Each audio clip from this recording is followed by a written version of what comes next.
Hello friends, नमस्कार। मैं Amit Soni GS special में आपका स्वागत करता हूं। दोस्तों, आज हम बात करने वाले हैं एमपीपीएससी के एग्ज़ामिनेशन में जो हमेशा प्री हो या मेंस हो, जिनसे रिलेटेड क्वेश्चन आते ही आते हैं, वह वंश, ठीक है, जिसके बारे में हम पढ़ने वाले हैं। चंदेल वंश, जिन्होंने शासन किया यहाँ पर, कहाँ पर शासन किया? बुंदेलखंड में। ओके, देखो दोस्तों, ठीक है, हमेशा इनसे रिलेटेड क्वेश्चन पूछे जाते हैं। जैसे जो मंदिर इन्होंने बनाए हुए हैं, स्थापत्य कला के क्षेत्र में जो अतुलनीय कार्य जो चंदेल वंश के शासकों ने किया है, उनसे रिलेटेड हमेशा हमारे एग्जामिनेशन में क्वेश्चन आते हैं। क्योंकि ये मंदिर या जो साइट है, ये हमें यूनेस्को वर्ल्ड हेरिटेज साइट में, ठीक है, दर्ज की गई है मंदिरों के रूप में। तो ये इससे रिलेटेड क्वेश्चन पूछना लाजमी होता है और ये हमेशा एग्जामिनेशन में आता ही आता है। तो इसीलिए अब हम इनके बारे में पढ़ते हैं। तो चंदेल वंश, ठीक है, जिन्होंने 9वीं शताब्दी से लेकर करीब 13वीं शताब्दी तक कहीं पर शासन किया, तो वह बुंदेलखंड में। ओके, इनके शासन करने का क्षेत्र जो था वह बुंदेलखंड था। ओके, अब ये किस वंश से थे? तो देखो दोस्तों, चंद्रवंशी वंश, जो राजपूत ही हैं ये, और इन्होंने मतलब शासन किया 9वीं शताब्दी से लेकर 13वीं शताब्दी तक। मतलब चंद्रवंश की शासकों ने किसी क्षेत्र पर शासन किया, जेजाग भुक्ती। मतलब देखो, बुंदेलखंड को प्राचीन नाम जो था वह जेजाग भुक्ती था। मतलब ये एग्जामिनेशन में कई बार पूछा गया है कि जेजाग भुक्ती किस क्षेत्र को कहते थे? तो बुंदेलखंड को। और चंदेल वंश की राजधानी यदि कोई सी थी तो वह खजुराहो थी। ओके, तो इतना समझ में आया, जेजाग भुक्ती कौन सा हो गया? बुंदेलखंड। और इनकी राजधानी कौन सी थी? खजुराहो। खजुराहो जो कि आज कहाँ, किस किस डिस्ट्रिक्ट में स्थित है? वह हमें छतरपुर डिस्ट्रिक्ट में मिलता है। ओके, तो हम चलते हैं, इस वंश के बारे में बात करते हैं। तो देखो दोस्तों, इस वंश की शुरुआत जो होती है वह, या इस वंश के संस्थापक थे तो श्री नन्नुक थे। मतलब इस वंश की शुरुआत या इस वंश के फाउंडर यदि किसी को कहा जाता है तो वो चंदेल वंशी शासक श्री नन्नुक थे। तो नन्नुक इस वंश के संस्थापक हैं और यह वंश के लास्ट राजा के रूप में कहा जाता है परमार्दिर देव। मतलब आप देख सकते हो कि 831 से लेकर के, ठीक है, यह कहाँ तक चला है? 1203 तक। ठीक है, इतने सारे शासक हुए हैं जिन्होंने स्थापत्य कला के क्षेत्र में, ठीक है, एक अतुलनीय कार्य किया हुआ है, जो आज भी हमें ऐतिहासिक धरोहरों के रूप में मिलता है। इसीलिए क्वेश्चन इनसे हमेशा आते ही आते हैं। चलिए हम स्टार्ट करते हैं। तो जैसे संस्थापक हो गए कौन? श्री नन्नुक, और अंतिम राजा हैं श्री परमार्दिर देव। देखो दोस्तों, याद रखना, यह अंतिम राजा के रूप में माने जाते हैं जिन्हें किसने? कुतुबुद्दीन ऐबक ने परास्त करके दिल्ली सल्तनत में, ठीक है, इस साम्राज्य को मिला लिया था। लेकिन बाद में इन शासकों ने ही, ठीक है, अपने क्षेत्र को पुनः वापस पा लिया था। तो अब हम प्रारंभ करते हैं, इनके बारे में जानते हैं। तो सबसे पहले जैसे मैंने बताया कि संस्थापक श्री नन्नुक, ठीक है, जिन्हें चंदेल वंश का संस्थापक कहा जाता है। अब इनके बारे में जानकारी हमें कहाँ से मिलती? जैसे मैंने बताया कि ये, ठीक है, मंदिरों के निर्माण से फेमस हैं। तो एक मंदिर है जो है लक्ष्मण टेम्पल, मतलब लक्ष्मण मंदिर, जो आगे इन्हीं के शासक यशोवर्मा ने बनाया। ठीक है, इस मंदिर में हमें कुछ इंस्क्रिप्शन मिले, मतलब हमें कुछ यहाँ से राइटिंग्स मिली, जिससे हमने इस वंश के बारे में जाना कि इस वंश के संस्थापक श्री नन्नुक थे। ओके, इनका एक नाम और था चंद्रवर्मा। देखो दोस्तों, अभी तक ये नाम नहीं पूछा गया है, ठीक है, जितने बार भी आया तो ये नाम आया है। तो इस नाम के आने के चांसेस भी एग्जामिनेशन में बन जाते हैं। तो एक और नाम याद रखना कि इनका एक और नाम था चंद्रवर्मा। ठीक है, ओके, अब हम बात करते हैं नेक्स्ट रूलर जो है कौन? वाकपति। ओके, वाकपति किसी के पुत्र थे, तो किसके? श्री नन्नुक के पुत्र थे। इन्होंने अपना साम्राज्य का विस्तार किया और विंध्यगिरि पर्वत तक इसे लेकर चले गए और उसे अपना मनोरंजन स्थल या एंटरटेनमेंट प्लेस बनाया। मतलब कहा जाता है कि इन्होंने अपने साम्राज्य का विस्तार किया और विंध्यगिरि पर्वत तक अपना, ठीक है, साम्राज्य एक्सटेंड करते चले गए।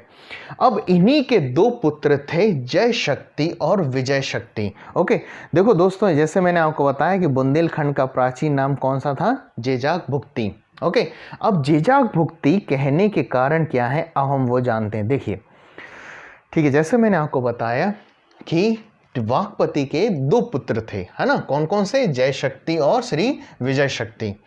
अब ये इतने प्रसिद्ध शासक थे कि जिनके कारण इस क्षेत्र का नाम ही जेजाक भुक्ति पड़ा, मतलब जय शक्ति के नाम से जेजा या जेजाक, ओके, विजय शक्ति के नाम से विजया या विजय या विजया। तो ये पूरा का पूरा जो क्षेत्र बना, जो जेजाक भुक्ति कहा, भुक्ति मतलब प्रांतों को कहा जाता था। मतलब यही जब हम इनके एडमिनिस्ट्रेशन के बारे में पढ़ेंगे तो चंदेल वंश ने अपने प्रांतों को यदि कोई नाम दिया तो भुक्ति कहा जाता था। इसलिए बुंदेलखंड का पूरा नाम यदि कोई प्रसिद्ध हुआ तो किस नाम से, जेजाक भुक्ति के नाम से प्रसिद्ध हुआ। ओके, तो याद रखना एग्जामिनेशन में आएगा। तो वो किनके पुत्र थे, तो वो कौन से हो गए, ठीक है, किनके, वाकपति के पुत्र थे जय शक्ति और विजय शक्ति। इनके नाम से यह क्षेत्र किस नाम से जाना गया, जेजाक भुक्ति के नाम से। अब हम बात करते हैं राहिल की। ओके, देखिए, नेक्स्ट रूलर जो बने वो राहिल बने, जिन्होंने 899 से लेकर 916 तक शासन किया। ओके, अब ये किसी के पुत्र थे, तो विजय शक्ति के पुत्र थे। इनका एक नाम और मिलता है, नरेंद्र चंद्र। ओके, ठीक है, देखो दोस्तों, राहिल जी का एक और नाम मिला, कौन सा, नरेंद्र चंद्र। इन्होंने वैवाहिक संबंध मतलब मैट्रिमोनियल अलायंसेस से अपने साम्राज्य का विस्तार किया, और ठीक है, यह किसी से उन्होंने वैवाहिक संबंध स्थापित करे तो कलचुरी वंश। ओके, कलचुरी वंश जो जबलपुर त्रिपुरी क्षेत्रों में शासन करते थे, उनसे अपने क्षेत्रों तक मतलब एक बोल सकते हैं संधि वार्ता करते हुए अपने साम्राज्य, और एक म्यूचुअल अंडरस्टैंडिंग होती है जो साम्राज्य को स्थापित करने के लिए जरूरी होती थी। ओके, अब हम बात करते हैं इन्होंने क्या क्या कार्य किए। देखिए, जब हम कला और स्थापत्य कला मतलब आर्ट एंड आर्किटेक्चर के बारे में बात करते हैं, तो इन्होंने कई तालाब, कई बांध, कई मंदिर बनवाए। ओके, तो कुछ पॉन्ड्स, डैम, टेम्पल्स बनवाए, जिनमें एक कहा जाता है अजयगढ़। ओके, अजयगढ़ में इन्होंने एक सूर्य भगवान को समर्पित, ठीक है, क्या बनाया, मंदिर बनाया। ओके, अब देखो, ये एक इन्होंने मंदिर बनाया जिसे कहा जाता है सूर्य मंदिर, ठीक है, और एक यहाँ पर बात लिखी गई है पंचायतन स्टाइल। ओके, देखो दोस्तों, ये पंचायतन स्टाइल, ये यूपीएससी ने भी एग्जामिनेशन में पूछा जा चुका है कि पंचायतन शैली का संबंध किससे है। देखो दोस्तों, ये पहले मैं बताता हूँ कि पंचायतन स्टाइल क्या होती है। देखो, 5 देवी देवता जब भी आपको मंदिर में मिलते हैं, जैसे आप कभी कोई मंदिर में जाते हो तो आप देखना कि गणेश जी, हनुमान जी, ऐसे आपको अलग अलग या साथ में ही बने हुए मिलते हैं। मतलब 5 देवी देवताओं के मंदिर, ठीक है, एक रूप में स्थापित होना, वह पंचायतन शैली कहा जाता था।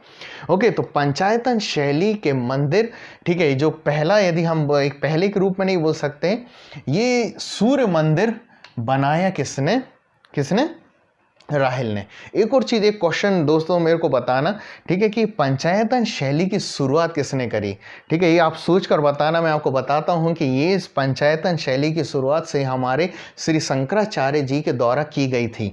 ओके, तो 5 देवी देवताओं को एक रूप में, मतलब एक मंदिर के रूप में, ठीक है, पूरा मंदिर का जो कॉम्प्लेक्स होता है उसमें आप 5 देवी देवताओं देखोगे ना, तो पंचायतन शैली हो जाती है मंदिर की। अब इन्होंने, ठीक है, क्या बनाया, देखो, इन्होंने एक सिटी बसाई जिसका नाम था रासिन सिटी। मतलब अपने नाम से उन्होंने, मतलब इनका नाम राहिल था, लेकिन उन्होंने एक रासिन के नाम से, ठीक है, अपने नाम से मिलता जुलता एक सिटी बसाई जो छतरपुर महोबा के हाईवे पर स्थित हुआ करती थी। ओके, तो इन्होंने अपने क्षेत्र को विस्तार किया। और देखो दोस्तों, बुंदेलखंड का जो क्षेत्र है वो मध्य प्रदेश और उत्तर प्रदेश दोनों से मिलकर बना हुआ, क्योंकि इन्होंने, ठीक है, इतने क्षेत्रों तक शासन किया था। ओके, तो छतरपुर महोबा के बीच में हम इन्होंने एक सिटी बसाई जिसका नाम कौन सा है, रासिन सिटी। ओके, अब हम बात करते हैं नेक्स्ट रूलर जिनका नाम है यशोवर्मा। देखो दोस्तों, यशोवर्मा जिन्होंने 925 से 950 तक शासन किया। यशो वर्मा ने अपने साम्राज्य का विस्तार किया और कालिंजर, मालवा और इन क्षेत्रों तक जीता। मतलब इन्होंने कालिंजर यूपी, मालवा अपने एमपी का क्षेत्र, ठीक है, और इसके साथ साथ एक खस ट्राइब रहा करती थी जो हिमालय रीजन की थी, उनको परास्त किया। मिथिला, ठीक है, चेदी, कुरु, कश्मीर, कौशल, इन क्षेत्रों तक अपना साम्राज्य लेकर, ठीक है, स्थापित किया। मतलब हम बोल सकते हैं कि अपने साम्राज्य का विस्तार अब किसी ने किया तो वो किसने? यशो वर्मा ने किया। ओके, यशो वर्मा ने, अब यहाँ से जो हमारे एग्जामिनेशन पॉइंट में क्वेश्चन चालू होते हैं। देखो, इन्होंने 2 मंदिर बनवाए, एक बनवाया लक्ष्मण टेम्पल और एक बनवाया चतुर्भुज टेम्पल। ठीक है, देखो दोस्तों, ये दोनों मंदिर कहीं बने हुए थे, तो कहाँ पर? खजुराहो में। ओके, अब याद रखना, ये खजुराहो में जो बने हुए हैं, यह जो मंदिर है ये किसी को समर्पित हैं, तो लॉर्ड विष्णु को समर्पित हैं। ओके, अब ये जो मैं आपको बता रहा था, ये जो आप देख रहे हैं ये मंदिर का स्टाइल, ये ऐसे 5 देवताओं को समर्पित, मतलब 5 देवता ऐसे बने हुए जब रहते हैं तो इन्हें पंचायतन शैली कहा जाता है। अब चंदेल वंश ने जिस मंदिर को बनवाया, मतलब मंदिर निर्माण का जो एक बोल सकते हैं सबसे हाईएस्ट रूप, मतलब पीक पर पहुंचना मंदिर निर्माण शैली, वो किसी के समय हमें देखने को मिलती है तो चंदेल वंश में देखने को मिलती है। अब आप देखोगे यह मंदिरों का जो निर्माण है, ये लक्ष्मण मंदिर आप देखते हो, ठीक है, यह विष्णु भगवान को समर्पित है। ये सबसे विकसित रूप मंदिर निर्माण, यह जो उत्तर भारत के मंदिर बनते हैं ये नागर शैली, क्योंकि हम इन्हीं के बाद जानेंगे, जैसे जैसे हम इस वंश को देखेंगे तो हम पूरा नागर शैली के मंदिरों के बारे में जानेंगे।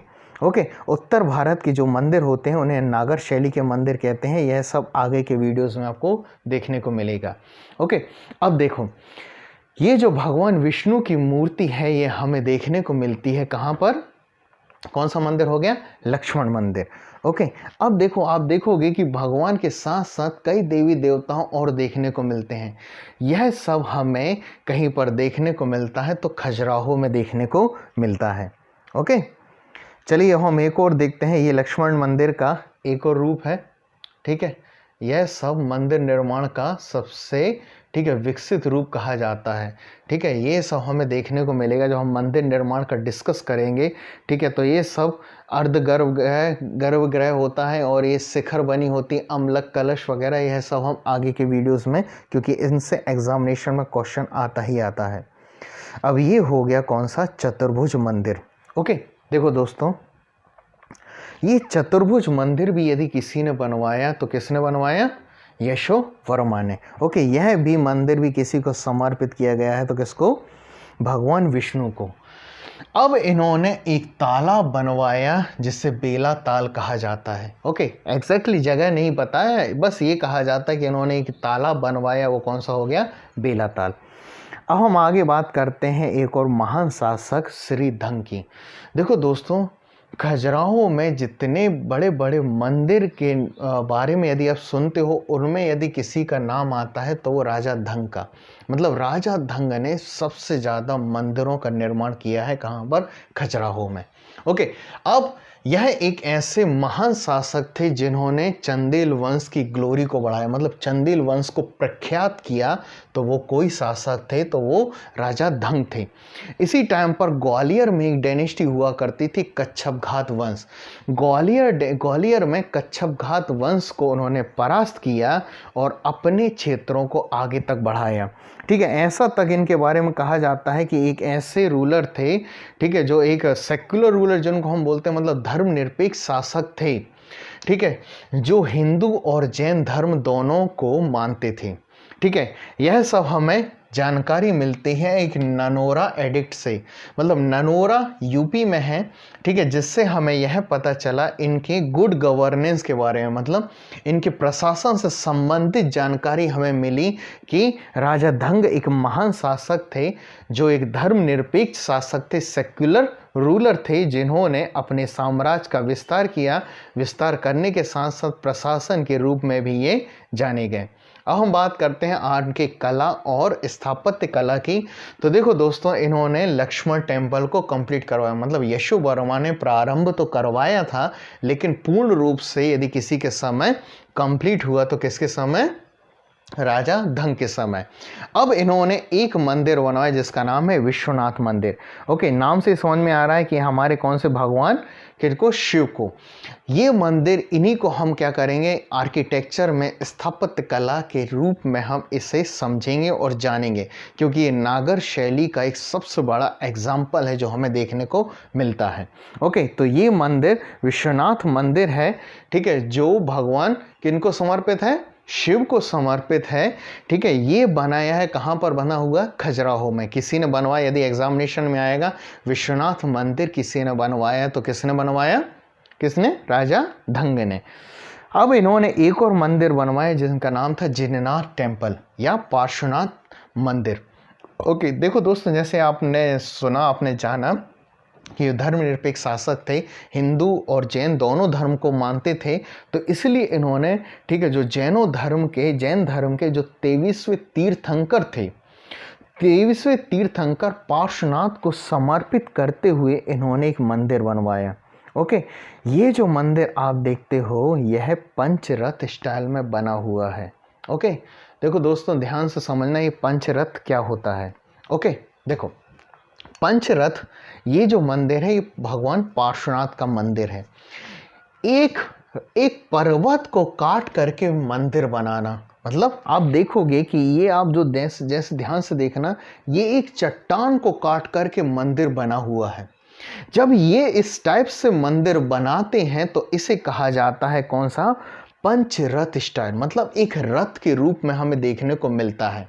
रथ के रूप में देखने को मिलना, ये जो मंदिर निर्माण की जो कला होती है, इससे या स्थापत्य कला को कहा जाता है पंचरथ स्टाइल। ये सब नागर शैली के रूप हैं, जैसे पंचायतन हो गया, ठीक है, एक पंचरथ हो गया, और फिर आगे हम जानेंगे, ठीक है, इनके मंदिरों का एक विशाल निर्माण के बारे में जानेंगे। ये भगवान पार्श्वनाथ को समर्पित है। यदि आप इनको गौर से करते हो तो इन मंदिरों के ऊपर, ठीक है, कई स्कल्पचर्स बने हुए हैं, मतलब कई ऐसे इंस्क्रिप्शन, कई मूर्तियां बनी हुई हैं जो खजुराहो को एक विशिष्ट पहचान दिलाता है विश्व में।